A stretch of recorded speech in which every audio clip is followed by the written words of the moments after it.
အားလုံးသိကြပြီးထင်ပါတယ်နော်ဂျော်ရှူအာပွဲတဲ့နီးလာပြီဆိုရင်ကျွန်တော်ကကိုငချင်တဲ့ပုံစံပြောမှာမဟုတ်ဘူးနော်သူများတို့ပြောမှာမဟုတ်ဘူးဒါမဲ့ကျွန်တော်ကပန်ဒူပြိတ်တက်နော်ခွဲခြားခိုင်းမယ်ချို့ကြလောင်ကြီးသမားတွေရှိတဲ့အတွက်ပန်ဒူဂျာနဲ့ဂျော်ရှူအာပဲပေါ့နော်ဘယ်လိုနိုင်ခြင်းများလဲအေးကစပြီးကျွန်တော်ကိုငချင်ကိုချင်တာမျိုးမဟုတ်ဘဲနဲ့ကျွန်တော်ပြောပြမယ်ပေါ့နော်ဒါမဲ့လည်းပလိုက်တာမျိုးတော့နည်းနည်းဒါမဲ့ပွဲနီးလာတဲ့တမန်ကျွန်တော်လုံးဝကိုဂျိုရှွာဘန်ကိုကျွန်တော်ကလုံးဝစိုးရိမ်စေဘာကိုစိုးရိမ်သေးလဲဆိုကျွန်တော်ဘန်ကိုဘာစိုးရိမ်ဆိုပွဲနီးလာတဲ့တမန်เนาะကျွန်တော်တို့က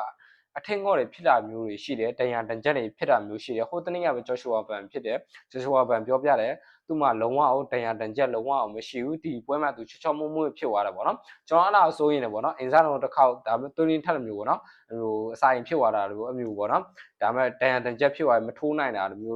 ဖြစ်မှာကြတော့ကျွန်တော်တော်တော်ကြီးစိတ်ပူတယ်ကျွန်တော်တို့ကစလာပြီးဂျူနိုင်ကဲကကျွန်တော်တို့စပြီးစောင့်နေတာဂျော်ရှူဝါဘန်ခုလာပြီးကျွန်တော်တို့က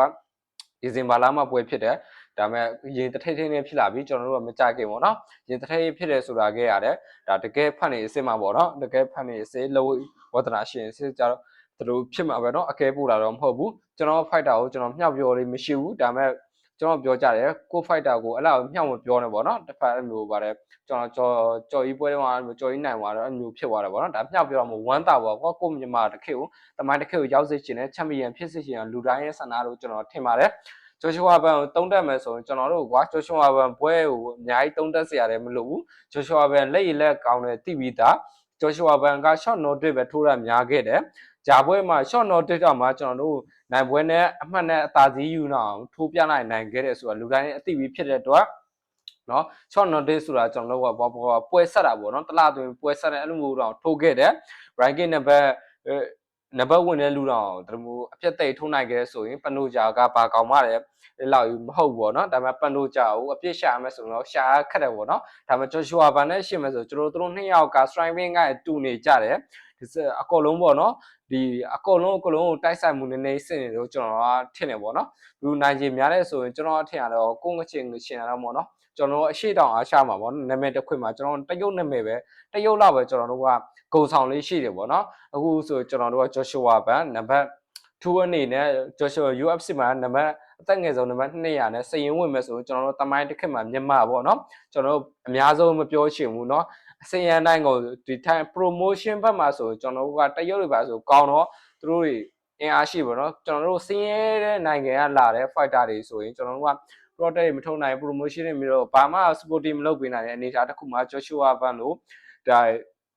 လူငယ်24နှစ်လူငယ်တယောက်ကသူမျိုးလုံနိုင်တယ်ဆိုကျွန်တော်လေးစားဖို့ကောင်းတယ်ဒီပွဲမှာနိုင်တီလောက်အောင်ပြောပါတယ်နော်တကယ်ကိုပြောပါတယ်နော်ဒါကဘာကျော်မဲ့ပွဲပေါ့နော် World Cup ပွဲဆိုတော့လူတိုင်းနဲ့သိမယ်လူတိုင်းနဲ့စောင့်ကြည့်မယ်လို့ထင်တယ်ကျွန်တော်အနေကတော့ Joshua Ban တိတ်တောင် Joshua Ban ဘန်နိုရှာက Joshua Ban တိတ်တောင်လုံးမဲ့ဆိုတိတ်တောင်လွယ်မှာမဟုတ်ဘူးJoshua Ban တော့ fighter ကိုတိတ်တောင်လုံးနိုင်တဲ့အရေးချင်းမှမရှိဘူးเนาะ Joshua Ban defense နဲ့အရန်ကောင်းတဲ့အနေအထားမှာရှိတယ် ground ပိုင်းအားတာနဲ့ပန်ထရိုဂျာဘလို့လာရေးပြင်ဆင်ပါတယ်เนาะဒီကျွန်တော်အထင်ကတော့เนาะကစားကွက်တကွက်တည်းထောက်ပေါင်းများစွာကျင့်တဲ့ fighter တယောက်အကောင်းဆုံးလို့ထင်ပါတော့မက်ဆီတို့ပေါ့เนาะဒီလိုမျိုးကအကွက်အများဆုံးသုံးမဲ့စားသူကောင်းနိုင်တဲ့ထောင်ပေါင်းများစွာအဲ့လိုမျိုးဖြစ်တဲ့အကြောင်းမို့ Joshua Ban နိုင်မယ်လို့ကျွန်တော်ကမျှော်လင့်တာပေါ့နော်ကိုငချင်တာတော့လည်းမဟုတ်ဘူးပေါ့နော်ကိုပေါက်တူတဲ့ကိုဘက်ကိုလှည့်တာတော့မဟုတ်ပေါ့နော်အဲ့မျိုးအနေထားတစ်ခုရှိတဲ့အကြောင်းမို့ Joshua Ban နိုင်ဖို့များတာတူရင်းလို့ရင်းနဲ့မြင်လေးကျွန်တော်ပြောလိုက်ခြင်းဖြစ်ပါတယ်နော်ဒါတည့်တဲ့အတိုင်းပဲပန်တိုဂျာတဲ့နည်းနည်းတော်ရင်စကေးမဟုတ်နော်ချန်ပီယံနှစ်ခုတော့ကာကွယ်နိုင်ခဲ့တဲ့ fighter တယောက်ပေါ့နော်အင်းစားတော့ Bruno B နဲ့လည်းတွေ့ခဲ့တယ် Bruno B နဲ့ကို3ချိန်တတိသူကအနိုင်ရရှိခဲ့တယ်ဆိုတော့တော်တော်စကေးတဲ့မဟုတ်ဘူးเนาะ ranking 10မှာလည်းတော်တော်အနိုင်ရပြခဲ့တဲ့ fighter တယောက်တို့အသက်ပိုင်းနဲ့ဆိုင်မယ်ဆိုပေါ့เนาะကျွန်တော်တို့ကြည့်တယ်ဘယ်လိုမျိုးကြည့်တယ်ဆိုအသက်ပိုင်းကဆိုင်ရဆိုစဉ်းစားကြည့်ကွာကျွန်တော်တို့ fighter အခုမှ24ကွာ24ခန်းနေလောက်ပဲရှိတယ်ကွာအဲ့လောက်ပဲရှိတဲ့အနေအထားမှာလုံးဝကိုတက်လုံကြတော့ကောင်းမယ်ဘာလို့ဆိုကျွန်တော်တို့3-4လအောက်သွင်းမှာကျွန်တော်တို့အကောင်းဆုံးပြင်ဆင်ချိန်ပေးခဲ့တယ်ဂျော်ရှူအာဘန်အတွက်ပေါ့နော်အမှန်ဆိုကျွန်တော်တို့ကဟိုးခေတ်ကပေါ့နော်အော်တိုဘာလာကေကပေးထိုးလို့ရတယ်နိုဝင်ဘာလာကေကပေးထိုးရဒါပေမဲ့ဂျော်ရှူအာဘန်ကိုကောင်းမှုပြောမဆို sprite type မျိုးပုံစံပေါ့နော်အခု fighter ကို string bound ပိုကောင်းအောင်ပေးကျင်တဲ့အချိန်ပေးတာပေါ့နော် Joshua ဘန်အခုလောက်ဆိုပွဲမပြခင်ဟိုတလက Joshua ဘန်သူ ready ဖြစ်နေတဲ့အကြောင်းပေါ့နော်အမျိုးတွေပြောတယ်ပဲအသက်အရွယ်ပိုင်းမှာဆိုရင်ပန်ဒိုဂျာက35နော်သူ့ကြည့်ရတော့ကျွန်တော်ထင်ကတော့ကြားတဲ့ပိုင်းရောက်နေပြီကြားတဲ့ပိုင်းဆိုရင်ရေရှည်ပွဲမှာ9 ချိန်9လထိုးရင်သူ့ကြည့်ရတာတော့တက်လုံးလုံးဝကြားတာတော့တွေ့ရတယ်ဒါပေမဲ့ပန်ဒိုဂျာကလူငယ်ဖိုက်တာပဲမဲ့စကားကိုမကြုံပေါ့နော်လေးလေးဆဆပဲဒါပေမဲ့သူ့အနေထားတစ်ခုလောက်ပဲစီပြီးဆိုနေပဲဆိုတယ်လို့အမျိုးပြောလာတွေ့တယ်ပန်ဒိုဂျာတခက်လေးစားဖို့ကောင်းဒိုပန်မို့သူချွတ်ချွတ်ပန်လေးစားဖို့ကောင်းတယ် respect စီပေါ့နော်သူလေးတိုက်ပေါ့နော်ဟိုကောင်အမှန်ဆိုပန်ဒိုဂျာလေးတိုက်လို့လေးပြန်လာရင်ဖြစ်တယ်အကြောင်းမို့ကျွန်တော်ထင်ရတော့9 ကြီး9လာဒိုချွတ်ချွတ်ပန်က